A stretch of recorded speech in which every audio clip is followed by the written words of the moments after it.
Okay, if you're looking for day 37, you've come to the right spot. Grab your worksheet, let's get going. Capitalization. No new rules today, it's all review. So let's take a look. Martin Luther was a priest in the Roman Catholic Church, said Professor Gant, and he began the Reformation, establishing Protestantism in history. Okay, before we look at the capitalization, there is actually a punctuation error.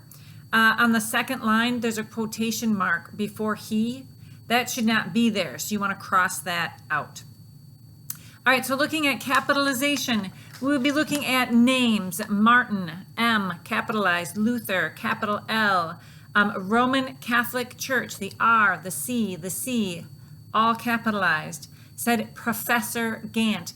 That's his title, so the P in professor is capitalized, G in Gant. And he began the Reformation. Reformation is a time period in history. The R should be capitalized, establishing Protestantism.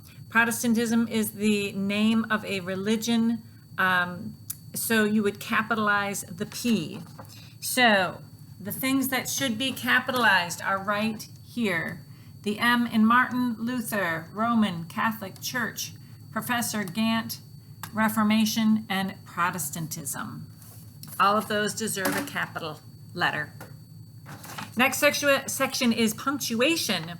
Use a comma to separate an adverb that normally would occur at the end of a sentence. So their example is to consider housing density when building new roads.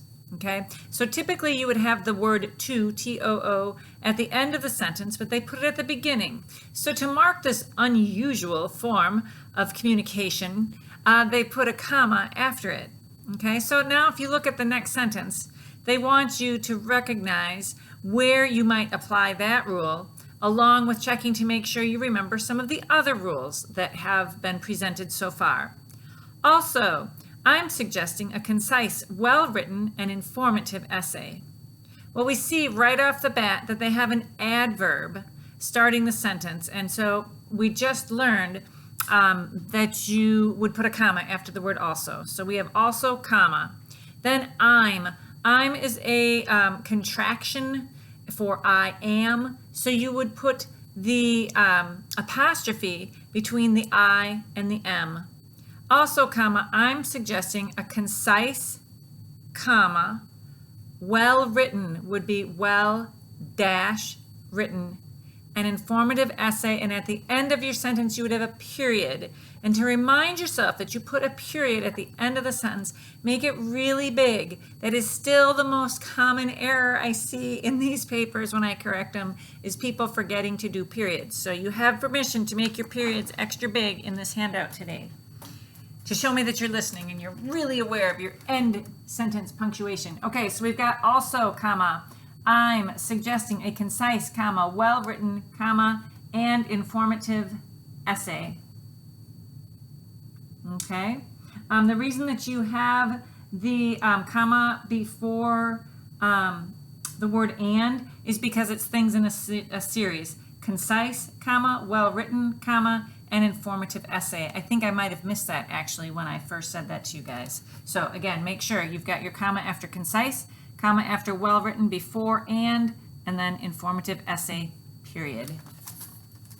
All right, parts of speech, nouns. For today, they could actually call this noun spelling. Plural means more than one. To form the plural of a vowel plus Y, just add S. To form the plural of a consonant plus Y, you change the Y to I and add ES. So if you have a word that ends in EY or AY, you're just going to add S to it. If it ends with a consonant before, for example, an RY, then you change the Y to I and add ES. We have quite a few words to practice this rule on. The first word is canary. All right, we have a consonant before the Y. So it would become canaries, C-A-N-A-R-I-E-S. The next word is reflex. There's no Y in here, so they're just going to check to make sure you remember how to make a word that ends in X, plural. So it would become reflexes, spelt R-E-F-L-E-X-E-S. foray. Okay, here's a word where we have a vowel and then a Y. So in that case, if you look at your rule, you just add Y. Forays, F-O-R-A-Y-S. Aviary. Aviary ends with a consonant and then a Y. So you're going to change the Y to I and add ES. So aviaries is spelled A-V-I-A-R-I-E-S. The next word is just a review, rebate. The plural would be rebates, R-E-B-A-T-E-S. Survey. We've got a Y at the end. Right before the Y is a vowel. So we know we're just going to add S. S-U-R-V-E-Y-S. Fez. I don't know what fez means. Do you? Here's a bonus. Actually, I'm going to give you 2 points for this bonus. If you can write next to the word fez or somewhere over in the margin what fez means, I will give you 2 bonus points. All right, the plural of fez is fezzes. And you can spell it 2 different ways. You can spell it F-E-Z-E-S or F-E-Z-Z-E-S.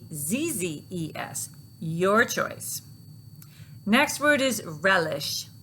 The plural is relishes, R-E-L-I-S-H-E-S. The next word is swatch. The plural would be swatches, spelled S-W-A-T-C-H-E-S. And J is belly. The plural of belly is bellies. If I look here, I've got a consonant before the Y, so I know I'm going to change the Y to an I and add ES. So bellies becomes B-E-L-L-I-E-S. And I have them all written down. Let's see if I can figure out how to get the camera on them. There you go. So you can double check your spelling. Remember, if you can define fez for me, you get 2 bonus points. Okay. Parts of speech, conjunctions, verbs. Underline the compound subject once and the compound verb twice. All right, do you remember what the word compound means? It would mean there's more than one. So we have 2 subjects and 2 verbs. And then you're going to circle any coordinating conjunctions. Joseph or his wife buys and refinishes old furniture. Who is the sentence about? The sentence is about Joseph or wife. So they are your subjects. You would underline them once. Joseph, wife. Or his is not part of the subject, so don't underline it. What do they do? What's the action of the sentence? What they do is buy and refinish. So you would underline buys and refinishes twice because those are the compound verbs. Then circle any coordinating conjunctions. And, or, but, nor, for, yet. Those are your fanboys. So is also a conjunction. All right, so here we see or and. You would circle those, okay? Joseph or his wife buys and refinishes old furniture. There it is, okay? That's what yours should look like. By the way, if this was Joseph and his wife, you would say buy and refinish. The reason that the verb is in the form that it is because Joseph is singular or his wife is singular. But if you said Joseph and his wife, then the subject would be plural. Whew. Okay, sentence combining. You've got 1, 2, 3, 4, 5 sentences to combine into one sentence that will not be a run-on. Good luck.